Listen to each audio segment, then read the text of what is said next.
Can we use the squeeze theorem to determine this limit? Okay, stop. Sometimes we start reading and we just get all overwhelmed with the words. I'm looking for the squeeze theorem, which means I'm going to have, potentially, a function. Let's grab the other notes on the other side of the paper. I'm going to have a function crammed in between two other functions. And they are going to be, they're going to literally all have the same limit right there at some specific value. Okay? If it's going to work. Can the squeeze theorem be used to determine this limit using y equals x squared and y equals negative x squared? If so, what is the limit? Let's find out. Let's graph it. And actually, let's go ahead and talk about it without graphing on a calculator yet. I know what that graph looks like. I know what that graph looks like. This is a parabola that goes up. This is a parabola that goes down. And they meet at 0. So if this passes through 0, then I believe we're going to be okay. Also, let's talk about the fact that direct substitution doesn't work here. Plugging in a 0 does not work right there in that denominator. So not a good idea. So again, and if you're not drawing this, that's fine. I'm going to put it on a random Post-it note that just happens to be sitting right here that I use for my nefarious purposes.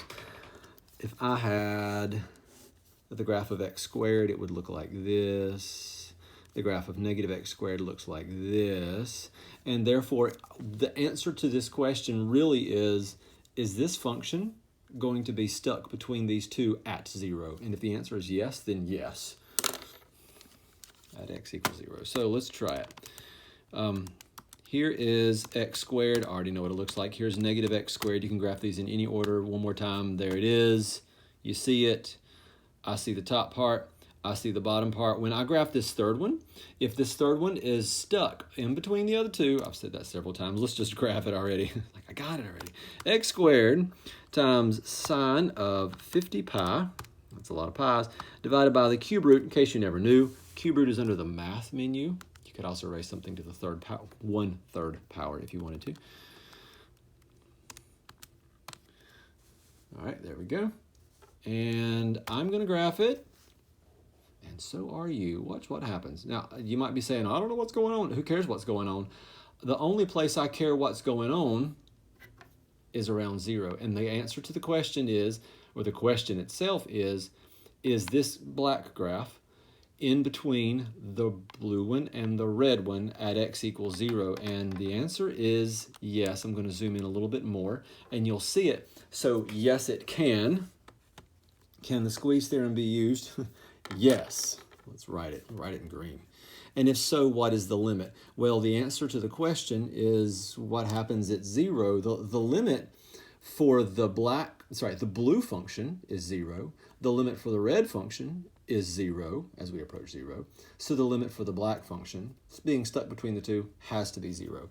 So yes, and the limit as x approaches 0 of x squared sine of 50 pi over cube root of x is equal to 0. That's the y value. All right, let's move on to the next one. This one's a little bit tricky in the way it's worded, potentially. Can the squeeze theorem be used to determine the limit as x approaches 1.5 for f of x? Okay, pause. Do we know f? No. This might be one of those where if you're going to draw it, you can just make something up. But we'll see. Given that there's a function that's less than or equal to f, which is less than or equal to that function on that interval. Okay, really wordy. But what I want to do is graph this function and that function on that interval. And I want to see if they are squeezed together to have the same limit, top and bottom squeezed together to have the same limit at 1.5. And if they do, then my f function has no choice but to be stuck right in between them. Okay, so let's start graphing. Let's clear some other stuff out. I have x plus cosine x, this first one, and this other one is 2 over x, this is a messy one, plus, here comes the fun one, parentheses 1 over e. E is, there's a couple ways to get to it, but I'm going to use this one. Second and the division button. There was a shadow on it, but there it is. 1 over e, and then we're going to raise it to the negative x plus 3. Let's get out of that exponent and then add 1/4. We'll call it 0.25 just for fun. Is that correct? Yes. Okay, I'd love to press graph. I really don't want to graph the whole thing. All I care about is the interval from 1 to 2. All I cared about on this problem is what happens around 0. So sometimes they give you the interval. Sometimes they just tell you the limit and you need to look in that general region. So in this case, I will go to the window. I'll press window. And I'm going to adjust the x values to go from 1 to 2. And here's a little trick, a little calculator tip. As I go from 1 to 2, I don't know what my y values are going to be, but the calculator is smart enough to figure that out. So once my x values are set, I can press zoom and go to number 0, zoom fit. And it will automatically adjust the y values based on the x values that I have.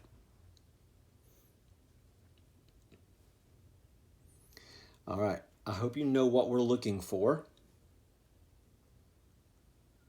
I am looking to see if my bread is smashed together at x equals 1.5. Where is 1.5? Well, my graph is x-axis from 1 to 2, so this is 1.5. Is my bread, for lack of a better phrase, smashed together? I said it wrong twice in a row. Is it smashed together? No, it is not. Can the squeeze theorem be used? No, it can't. Do you want an explanation? No, we don't. But if you do want an explanation, it's because these two do not have the same limit. This red graph, this blue graph, which are these two on either side, don't have the same limit. So if you need an explanation, if you really want to have one, then I'll go ahead and sketch a quick graph for you. Like if you're going to look back at your notes later and say, I really wonder why that was. So here's your 1.5, there's 1, there's 2. And one of the graphs looks, and I have graphed this previously, so I'm looking at an old graph of it off camera.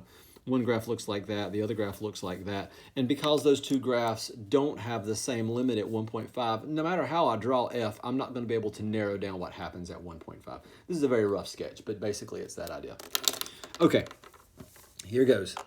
Last one. Determine the limit as x approaches 1 for f, given that 3x is less than or equal to f, less than or equal to x cubed plus 2 on the interval from 0 to 2, and explain your reasoning. Okay, I'm asked to determine a limit. This looks very much like a squeeze theorem, not just because these are the notes, but because this is between two other functions. So let's graph a little bit here from 0 to 2.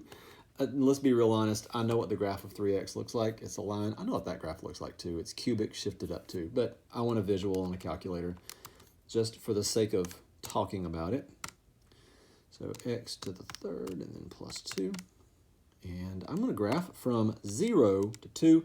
Let's do that zoom fit thing again. So zoom fit. It was option 0. I'd love to scroll down. That's a waste of time. Let's just press 0.